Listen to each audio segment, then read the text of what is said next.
There's a lot of negativity stacked against Ghostbusters. Just like it's hard to walk into the film unbiased by the previous movies in the series, it's hard to walk into Ghostbusters unaffected by the fact so many people decided to hate this movie on premise alone.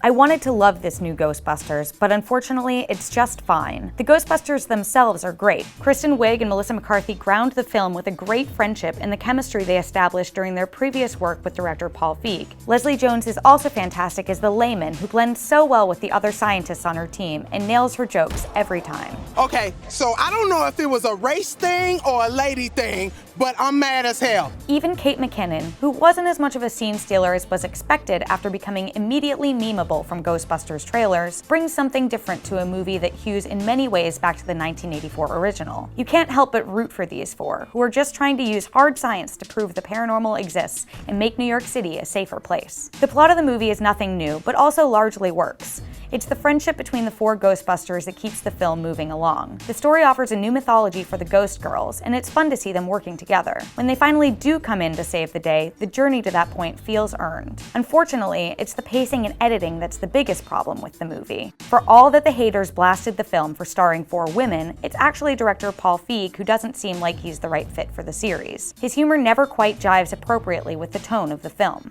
There is a cohesion lacking across the board with the pacing, with long lulls without big comedy moments, and a movie that felt long in its 116-minute running time. It's a shame, too, because much of the film works on paper. The ongoing gag that repeatedly worked was Chris Hemsworth's character Kevin, the Ghostbusters secretary who's sweet but dumb as bricks. Hemsworth commits to Kevin's idiocy and knows how to play perfectly off the four leads, but even that joke doesn't work as well by the end of the film. Ghostbusters can't decide whether it wants to be a completely new take on the property or a loving homage to the original, and because of that, it's trapped between the two. It's frankly disappointing that the new Ghostbusters movie doesn't work as well as it had the potential to. The film is conscious of the criticisms and vitriol that's already been leveled against it, and that's steeped in its DNA. I wanted this to be a movie as worthy as a cult following as the film on which it's based, but for all that does work about Ghostbusters, there's plenty that holds it back from being great. For everything Ghostbusters, keep it here on IGN.